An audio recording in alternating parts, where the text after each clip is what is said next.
essere.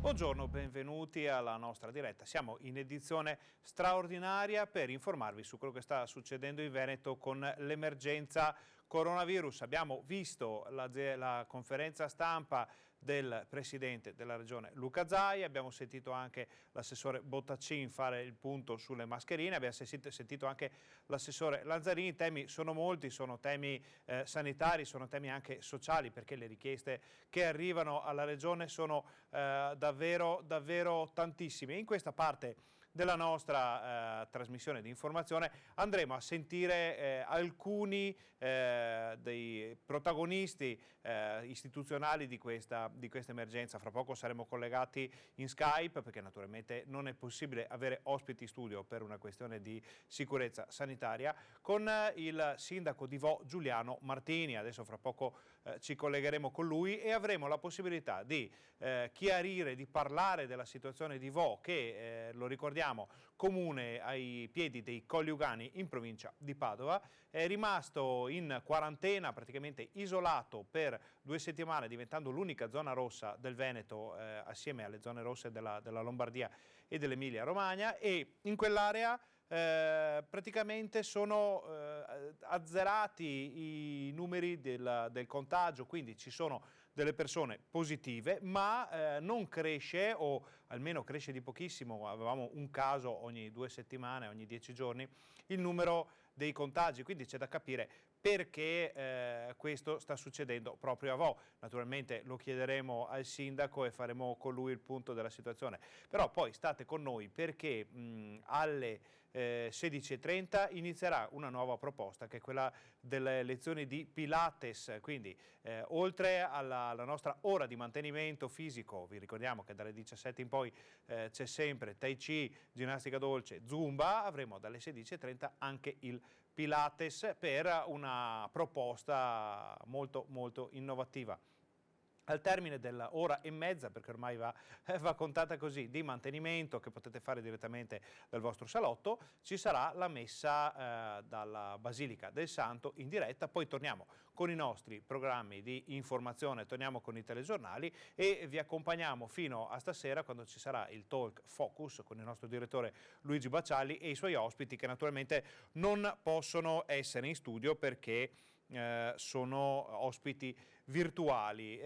Visto che parliamo di ospiti virtuali, noi ci stiamo collegando ora con il sindaco di Vo Giuliano Martini. Vediamo se è in linea, perché dovete sapere che in questi giorni non è facilissimo gestire la comunicazione e l'informazione attraverso le linee, diciamo la rete, quella che chiamiamo la rete, quello che chiamiamo la banda, perché è sovraffollata, è sovraccaricata di tantissime informazioni, tantissime persone si mandano continuamente. Benissimo, vedo che abbiamo il sindaco, quindi vuol dire che a Vo la banda c'è, e aspettiamo che si sistemi, perché io lo vedo nel nostro monitor, ma insomma vediamo che si sta sistemando.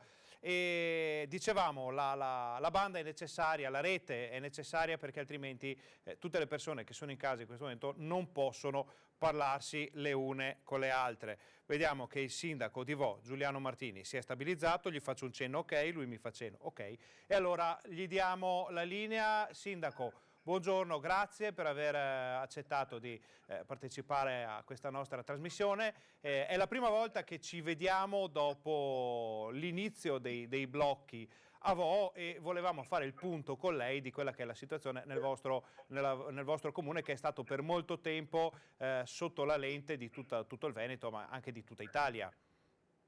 Sì, buongiorno a voi. Beh, è chiaro che Vo è stato un comune che è stato oggetto di una ricerca interessante da parte dell'Università di Padova. Diciamo che la ricerca non è ancora terminata. I 2 tamponi fortunatamente hanno permesso alla comunità di Vo, con 89 positivi, di praticamente portare a zero le persone positive. Si parla adesso di un paio di persone che sono positive, ma dovuto al fatto che una volta aperto la chiusura la chiusura totale di Vo verso il resto del mondo, qualche persona che si è dovuta portare fuori per lavoro poi ha contratto nuovamente, parliamo di un paio di persone, ha contratto nuovamente, è diventata positiva, diciamo, al coronavirus. L'esperimento, la ricerca però a Vo sta continuando ancora adesso, e infatti proprio oggi pomeriggio, un 81 di tamponi da eseguire tra le attività commerciali che hanno un contatto diretto con il pubblico. Proprio in questo momento stiamo preparando questo ulteriore tampone, ma penso che poi la ricerca non termini qui, perché io sono convinto che l'Università di Padova abbia capito che diciamo, sulla popolazione di Vo si può contare ancora per ulteriori ricerche. Ecco, sul fatto che sui suoi cittadini e su di lei si possa contare, l'abbiamo visto nel corso di questa emergenza, perché la risposta di Vo come comunità è stata splendida a tutte le richieste che sono arrivate dalla regione, dalle istituzioni. Diciamo che insomma, Vo, nonostante fosse chiusa, si è comportata davvero benissimo e ha avuto una risposta immediata anche alla seconda fase di tamponi. Apprendiamo ora che ci sarà questo terzo ciclo di tamponi, quindi siete ancora di più nel mirino della regione, ma di tutte le istituzioni in generale. Ma in questo momento i suoi cittadini cosa le chiedono? Innanzitutto noi abbiamo le attività di ristorazione che sono ferme da ormai 5 settimane. Siamo stati i primi ad aver chiuso e quindi il problema economico comincia a farsi sentire. I cittadini chiedono di poter avere la possibilità di poter lavorare in qualche modo, parlo soprattutto per le ristorazioni, ma sappiamo molto bene che questo sarà relativamente difficile, quindi chiedono un sostegno economico per poter tirare avanti, perché ripeto, noi abbiamo già dato, cioè siamo partiti 2 settimane prima, quindi la chiusura a Vo ormai siamo già nella 5ª settimana piena di chiusura. E cosa farete adesso? Da adesso in poi cosa vi aspettate? Qual è il percorso, la roadmap, diciamo, da qui al futuro? È uguale a quella di tutto il Veneto o avete una vostra strada, voi che avete un po' più di esperienza in fatto di emergenza, di quarantena, di isolamento?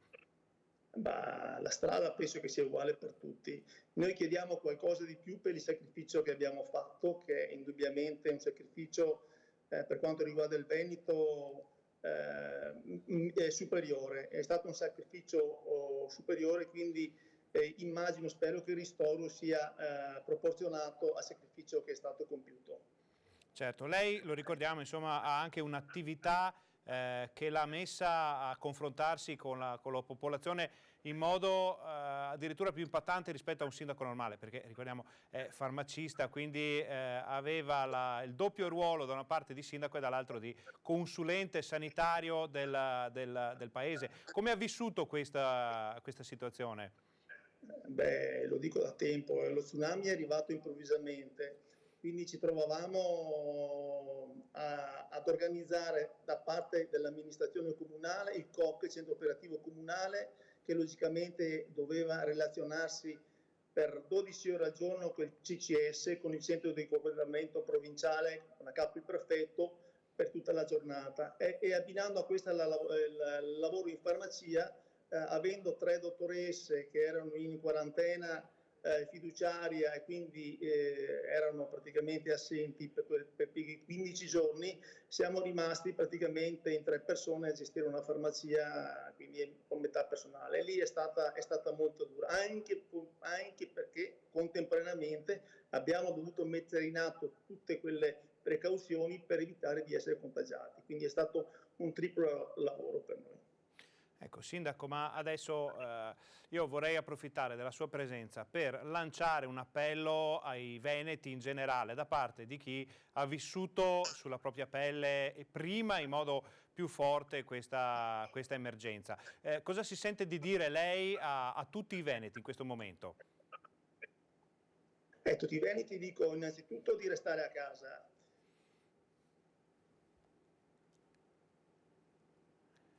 L'abbiamo di perso. restare in modo molto preciso a livello nazionale, quindi dare quelle indicazioni che devono essere seguite alla lettera e scrupolosamente. Io ho considerato che il coronavirus sia come un cecchino. Noi siamo delle persone in questo momento, siamo coperti, non alziamo la testa, non cerchiamo di uscire, non abbassiamo la guardia, noi siamo in trincea. Se alziamo la testa adesso, il cecchino siamo nella mira del cecchino, quindi stiamo molto attenti in tutti i modi possibili. Diciamo che è un esempio forte, ma secondo me funziona perché ci fa capire bene cosa dobbiamo fare, ovvero restare in casa. Noi lo diciamo anche le nostre emittenti, continuiamo a dirlo, rimanete in casa, però insomma sentirlo dire da qualcuno che ha vissuto sulla propria pelle e per primo la situazione probabilmente è più incisivo rispetto a quello che diciamo noi.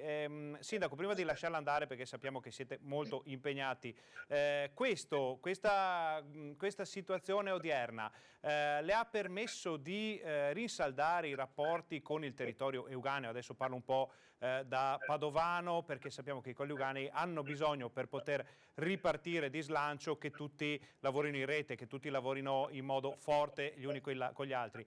Vi è servita questa emergenza per vedere come sono i rapporti con gli altri sindaci, con tutti gli attori del territorio? Sì, i sindaci della Bassa Padovana si sono uniti, c'è una nuova alleanza, una coesione forte, lavoriamo tutti nella stessa direzione e noi abbiamo bisogno di una precisa linea di condotta che però abbiamo già trovato. Dobbiamo lavorare per il recupero soprattutto della zona della Bassa Padovana. Come sapete anche l'ospedale di Schiavonia è diventato ormai l'ospedale di riferimento per il coronavirus.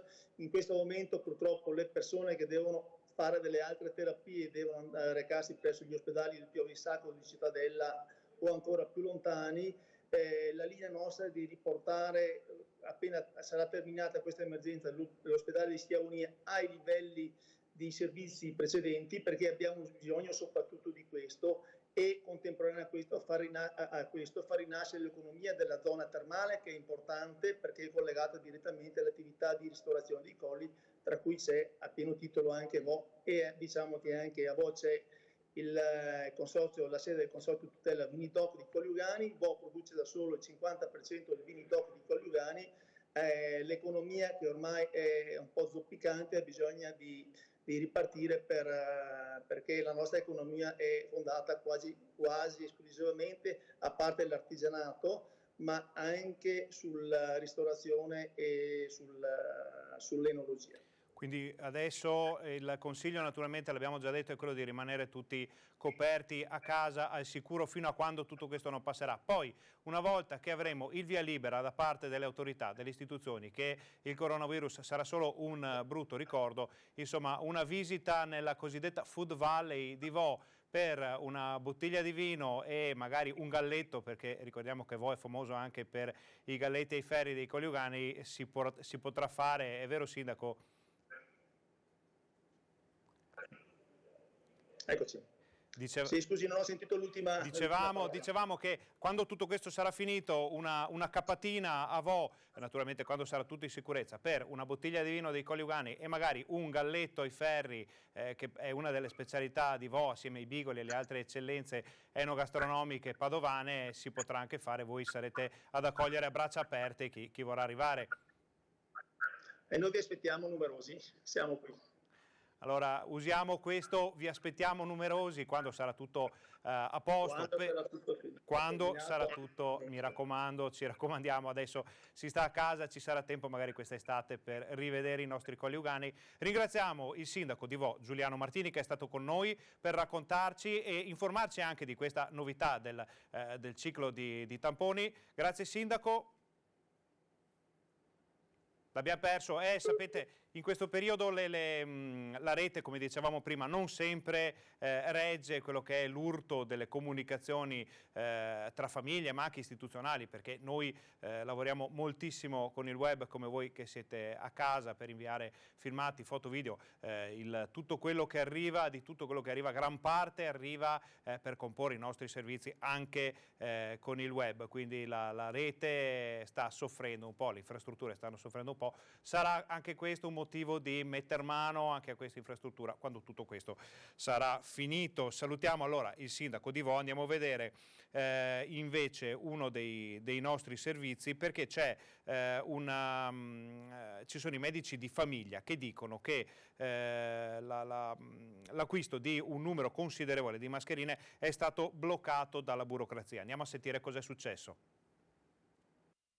3 giorni fa hanno sequestrato hanno requisito anche un carico di mascherine che avevamo comprato noi per distribuirle ai medici, e ci è voluto del bello e del buono, e forse domani le libereranno. Una vicenda surreale, quella segnalata dalla FIMG Veneto, l'associazione dei medici di base, che aveva investito 290.000 euro per acquistare dispositivi di protezione per i medici di famiglia. La prima tranche di circa 50.000 mascherine chirurgiche è stata bloccata. Sentite perché. Perché siamo considerati un ente privato e quindi il burocrate di turno ha applicato il sequestro senza considerare a chi andavano. Tenga conto che erano una quota per noi e una quota per gli operatori delle case di riposo. Il problema di questa situazione non è solo il virus, è quel virus costante che è nel cervello dei burocrati italiani da sempre,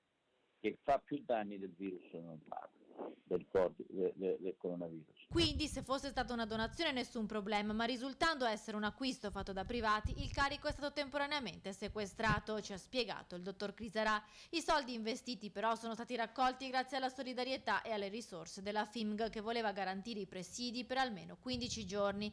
I medici del Veneto attendono anche le mascherine FPP2 e anche sovraccamici usa e getta, una categoria in prima linea che va protetta e che non deve a sua volta diventare veicolo dell'infezione. Solo a Padova, in un paio di distretti, nei primi giorni in cui è stato fatto il tampone ai medici di famiglia, ne sono risultati portatori sani 7. Ma i tamponi adesso continuano a farveli, giusto? Stanno continuando a farceli. Padova lo sta facendo, per esempio Verona assolutamente no, tenendo conto che Verona è una delle aree di maggiore criticità in questo periodo. Il consiglio è uno soltanto. Le cose stanno andando bene, l'importante è che la gente capisca che deve stare a casa. L'importante è che la gente capisca che deve stare a casa. Noi ve lo diciamo in tutte le salse e ce lo dicono anche i bambini della seconda B della scuola elementare di Salvatronda di Castelfranco, che ci hanno mandato delle bellissime foto con le quali noi abbiamo fatto questo collage.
sicuramente è un bel modo per dirci che andrà tutto bene. C'è chi dice basta dire che andrà tutto bene e invece noi lo diciamo ancora perché è giusto così, soprattutto detto da questi bambini che ci hanno mandato queste bellissime foto. Facciamo una breve pausa, ci vediamo qui fra pochissimo, abbiamo altri collegamenti.